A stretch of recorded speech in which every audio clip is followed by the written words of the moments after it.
Tonight, on First at 9 this Friday the 3rd of October 2025. To serve and protect. No laws to further personal agendas, vows the President. Further claims that the government aspires to pass laws aimed at ensuring social sustainability. Legal showdowns. Gelbhadra Padme's mother challenges the legality of her son's detention order. Colombo Chief Magistrate fixes dates to hear ex-Minister Manusha Nayakara's anticipatory bail application. Up and away. Domestic flight services officially resumed between Katunayaka and Colombo. Government ready to foster further involvement within the booming tourism industry, says Minister of Civil Aviation. Rewarding returns. National Savings Bank approves dividend of 6 billion rupees to the Treasury. Kalin baby soap rupiyal 90කට. Kalin baby podi හැමෝටමයි. From Derana, this is Derana First at 9. Live from Studio 24 in Colombo. Good evening and welcome to Derana First at 9. I'm Aditya Drisingha joining you live with the latest in Sri Lanka and around the world. Brought to you by the only Sri Lankan media network to rise to the pinnacle across all media platforms, recognized as the best by every survey and beloved by the people. Now, your top story tonight, President Anura Dissanayake asserts that the government is not using the proposed amendments to the penal code for personal gain nor using tourism promotion initiatives to undermine the country's cultural heritage. Speaking in Kandy today, President Dissanayake called on the Buddhist clergy to intervene in tackling the drug menace that has taken over Sri Lanka's youth. President Anura Dissanayake officially presented the letter of appointment to the newly appointed 34th Deputy Chief Prelate of the Asgiri chapter of the Siam sect, Most Venerable Narampanave Anandathera, at the historic Magulmaduwa of the Temple of the Sacred Tooth Relic today. අපේ නායක මාහිමිපාණන් වහන්සේලා වෙත ජනාධිපතිතුමන්ගේ ගෞරවය නමස්කාරය බුද්ධං සරණං ගච්ඡාමි මෙමහන්නසාපේ අස්සන පීඨ ඊශ්වර ශ්‍රී සුමනති සානන්දාභිධාන අනුශ කරුණු දෙකක් අපේ හාමුදුරන් වහන්සේලා ඉදිරියේ ප්‍රකාශ කරන්න කැමතියි. I would like to state two important facts in the presence of the Buddhist clergy. The government cannot make arbitrary decisions without checks and balances. The insights, advice and intervention of Buddhist clergy has greatly supported the establishment of our nation since ancient times. We are ready to accept that heritage as it is. I will mention a few facts pertaining to the concerns of the chief prelates. The first is the discussion concerning the tourism industry. There is potential to build our tourism on the foundation of our historical heritage. Our cultural values are another core fact of the tourism industry. The global appreciation of our hospitality is also crucial for the tourism industry. Wildlife reserves and fauna, especially elephants, are niches of our tourism industry. We are not prioritizing anything else within the scope of tourism. There are other spaces for other points of focus. The controversy regarding this particular announcement does not reflect our national policies or the principles of our tourism industry. I also came across talk about the penal code. The proposed amendments were presented to the parliament, but they are yet to be approved. They were not put to a vote. However, they were taken up for debate. We have an opportunity to introduce additional amendments if needed or continue the penal code with no amendments at all. We do not expect to enact laws to fulfill personal agendas. We aspire to introduce laws aimed at ensuring the common good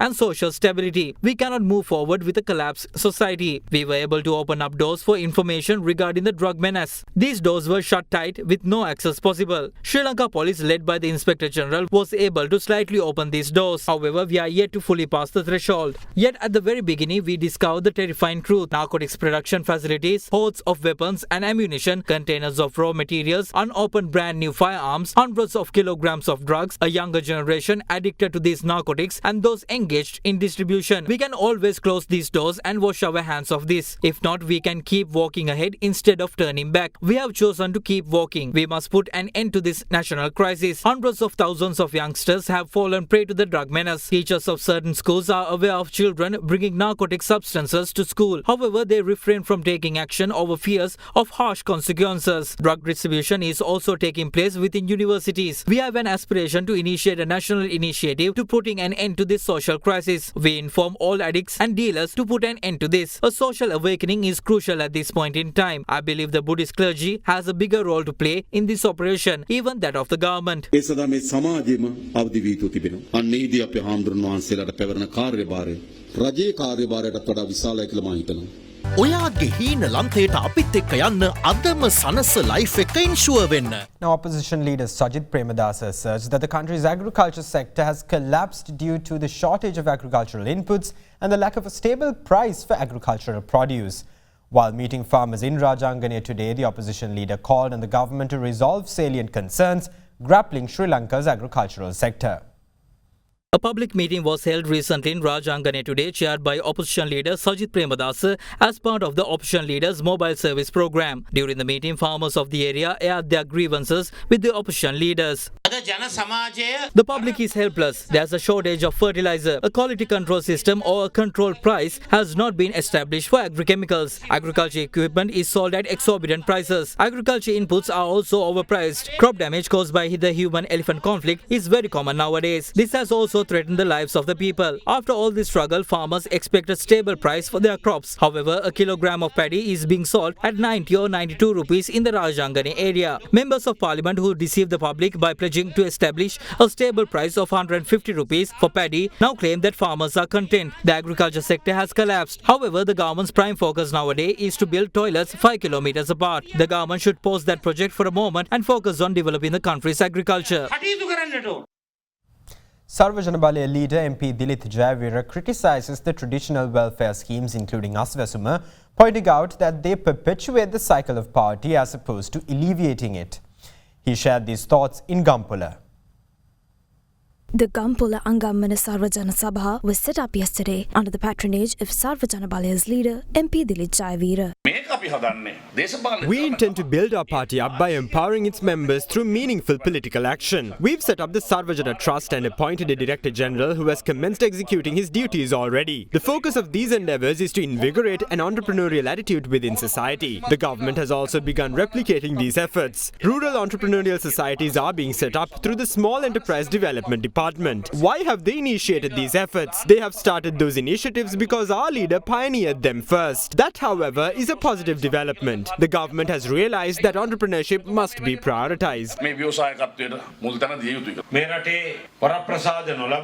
A welfare scheme is imperative for all underprivileged and downtrodden Sri Lankans. However, blind subscription to the Asvesuma scheme fails to reflect that genuine intent. That welfare scheme has been hijacked by politics. That welfare scheme intends to perpetuate poverty, disbursing meagre sums of 5,000 to 10,000 rupees, only to later recollect those disbursements by taxing the same agricultural produce that you harvest. Through a deceptive scheme, a marginal increase to your welfare payment is complemented by a tax hike. You are led to believe that you have attained something of value when that is not in fact the case. Close scrutiny will undoubtedly prove that any increase to welfare payments is offset by a similar increase in price levels. Furthermore, a 10,000 rupee disbursement is inadequate to fund a household. Our calculations reveal that a rural household needs at least 100,000 rupees to sustain themselves. If we intend to lift the majority of Sri Lanka out of poverty, empowering entrepreneurship is a necessity. We need a system that fosters the generation of wealth with confidence and dignity.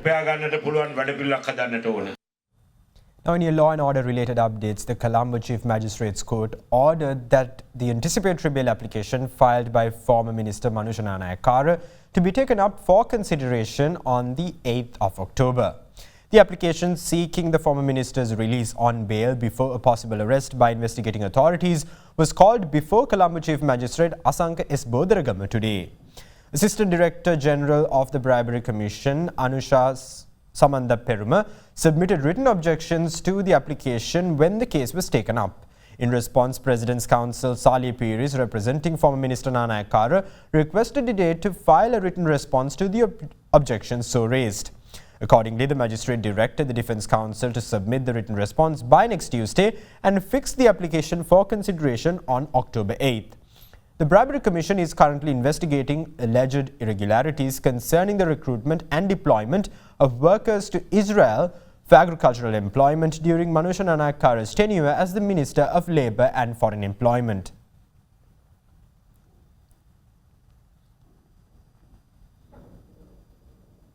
Now, the Tangol Magistrates Court permitted police to detain and interrogate Sanath Veerasinghe alias Beliatte Sana, who was arrested in connection with the large haul of narcotics recently seized in Sinimodara, Tangol. Meanwhile, notorious criminal Kehilbadra Padme's mother invoked the writ jurisdiction of the Court of Appeal, seeking an order against her son's detention. A special team attached to the Police Narcotics Bureau arrested a 54-year-old suspect allegedly linked to the 705 kilograms of narcotics seized in Tangol. The haul of narcotics included a large stock of crystal methamphetamine and heroin. The police revealed the arrestee to be the owner of the fishing vessel used to smuggle the stock of narcotics into Sri Lanka. During interrogations, the arrestee has confessed that he was on board the fishing vessel when it set sail to take possession of the narcotics. The fishing vessel suspected to be used in this criminal enterprise was moved from the Dondra harbour to the Tangol police station today. The narcotics valued at nearly 9.9 billion rupees were concealed within 3 lorries. The haul went down as the largest and land-based drug seizure in the country within a single day. In addition to the record-breaking narcotics haul, a T-56 firearm and 5 revolvers were also discovered by the police. Preliminary investigations revealed that a drug trafficker named Una Kurve Shanta imported the narcotics from abroad. Police further claimed that Una Kurve Shanta had promised to remunerate the suspect, now in police custody, for handling the imported drugs. However, police sources revealed that the suspect was not remunerated at the time of his arrest. Meanwhile, the Tangol Divisional Crime Investigation Unit arrested an individual named Veerasinghe Sanath alias Beliatte Sana for being in possession of the narcotics seized in Tangol.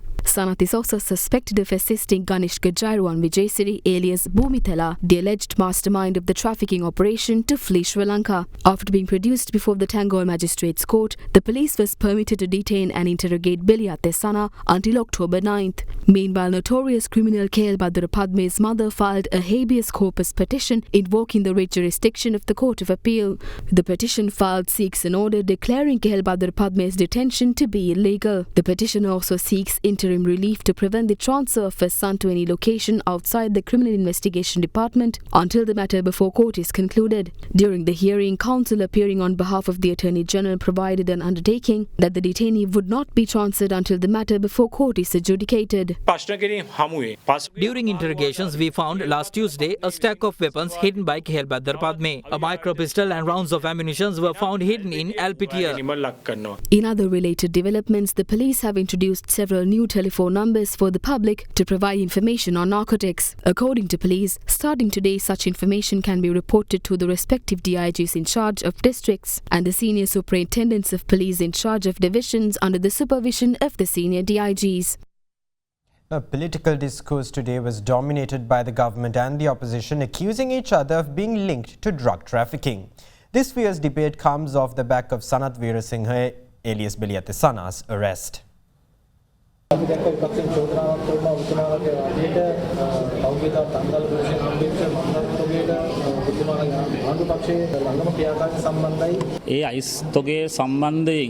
was the party that terminated the membership of an individual connected to the seized narcotics? That is the party connected to the methamphetamine consignment. The party membership of that individual was suspended because he was connected to the seized narcotics. Considering these developments, it is pointless to think about the rationale of accusations levelled at other parties. A massive publicity was provided on the arrest of an SLPP local government councillor with alleged links to the seized stock of narcotics. Subsequently, the boats suspected to be used in transporting the narcotics were seized. On several press conferences, it was alleged that the owner of one of these boats, Puak Dandawe Sana, was closely affiliated with the government. However, the government is not making any statement on the owners of the boat arrested as they did with the SLPP local government councillor. The publicity campaign has grinded to a complete halt. The public can now clearly discern the motive behind this campaign.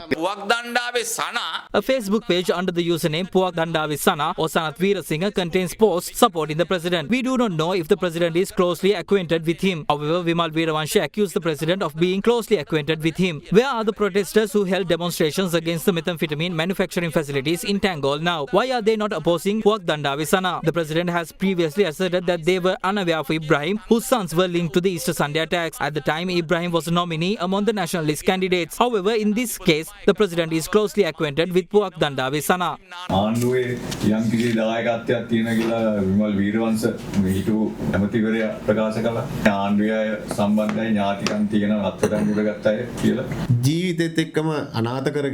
Politically destitute individuals are attempting to protect the Rajapakshas now. Despite their efforts, we firmly assert that the NPP is not acquainted with the suspect. Our president is certainly not acquainted with him. I would like to urge the CID to apprehend the suspect and question him on his acquaintance with the president or any NPP member.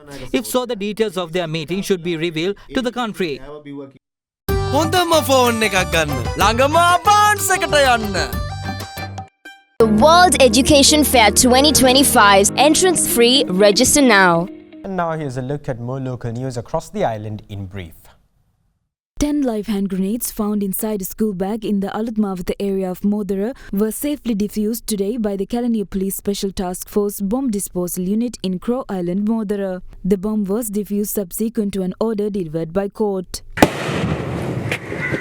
Meanwhile, 4 individuals, including 2 cousins, have been arrested by Maligavatta police over the suspected smuggling of electronic devices and cosmetics worth 10 million rupees. The suspects are alleged to have smuggled the goods through the Bandaranaike International Airport, avoiding the payment of customs duties. The items imported from Dubai and seized during a raid in Maligavatta included smartphones, iPads, laptops, perfumes and body lotions. The suspects are residents of Maligavatta and Kochikade. Law enforcement authorities are expected to conduct further investigations into the matter. In other local news, 1 person was killed and 5 others injured in a road accident in Kitulkote along the Thanamalwila Vallavai road. The accident occurred this morning when a van crashed into a tree. Police say the 18-year-old driver may have fallen asleep at the wheel. The victims were commuting back to Buttala when the fatal accident occurred. 3 critically injured individuals have been transferred to the Hambantota hospital. Now, in other news, the Department of Examinations declares the 9th of October to be the deadline for the submission of online applications seeking candidacy for the 2025-2026 GCE Ordinary Level Examination. The department notes that the online application system will be disabled at midnight on the 9th of October. Since the deadline for the acceptance of applications will not be extended under any circumstances, applicants are urged to ensure that their submissions are made before the deadline expires. The portal for the submission of online applications for the upcoming ordinary level examination was open since the 18th of September 2025. For further inquiries, applicants are advised to contact the department via the telephone numbers note 112-784-208, note 112-784-537 or note 112-785-922. Inquiries may also be directed via fax to note 112-784422 or by email at gceolexamsl@gmail.com.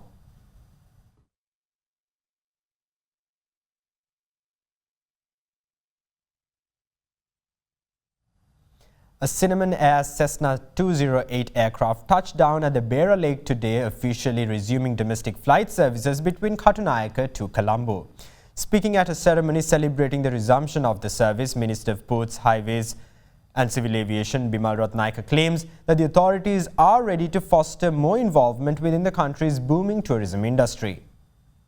In a bid to boost Sri Lanka's thriving tourism sector, domestic flight services between Katunayake and Colombo were officially launched this morning. A Cinnamon Air Cessna 208 took off from the Bandaranaike International Airport and made its way to the Cinnamon Lakeside Pier, officially resuming the service. Among the passengers on board were Deputy Minister of Ports and Civil Aviation Janitha Ruwan Kodituaku and Deputy Minister of Tourism Professor Ruwan Ranasinghe. Ending its aerial journey, the Cessna 208 aircraft touched down on the Beira Lake, using its water as an airdrome. Minister of Transport, Highways and Civil Aviation Bimal Ratnaike, Secretary of Defence Sampattu Yakunta and Chairman of John Keel's Holdings Krishan Balendra were present at the Cinnamon Lakeside Pier to welcome the officials disembarking the flight. We have been flying Cinnamon Air flights out of Colombo, mainly from Katunayake Airport. By now having flights just outside here on the Beira Lake, it will make it much more convenient for tourists and for any Sri Lankans because access is so much easier. This access point is very close to all the major hotels. So this will be a big boost to domestic aviation and for tourism to the country. The Minister of Defence thoroughly scrutinised the security security concerns before granting the necessary approval for this venture.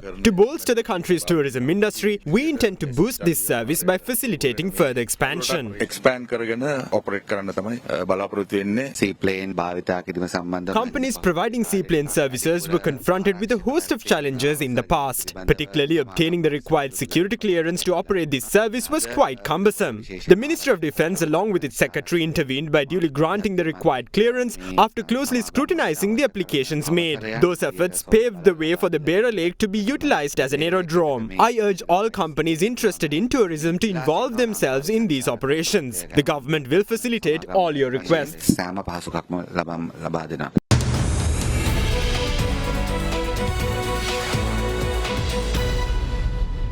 Welcome back. Now in your business news, the Board of Directors of the National Savings Bank has approved a dividend of 6 billion rupees to the Treasury, its sole shareholder.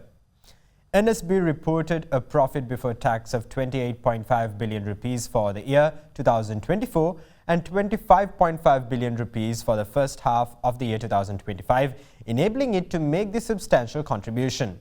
The official notice of the contribution was handed over to Dr. Harshana Surya Perumal, Secretary to the Treasury at the Ministry of Finance, Planning and Economic Development recently.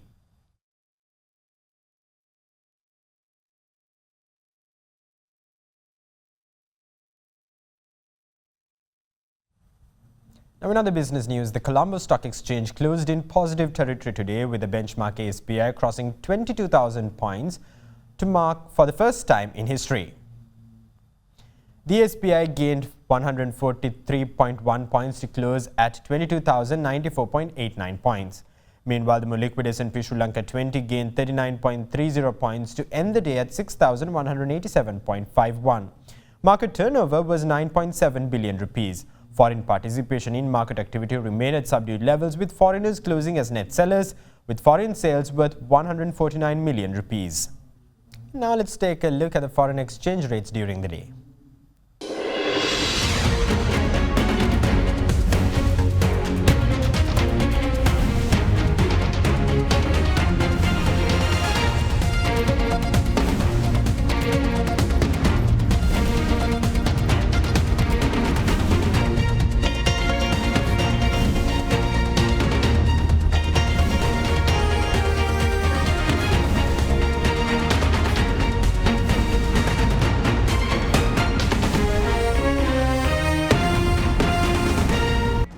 That's all for tonight from First at 9. For the latest developments around the clock, stay in touch with Ada Derana, the Sri Lankan news brand of international excellence.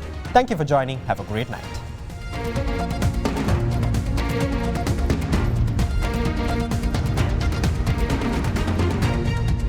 For news and information you can trust 24 hours a day, visit adaderana.lk.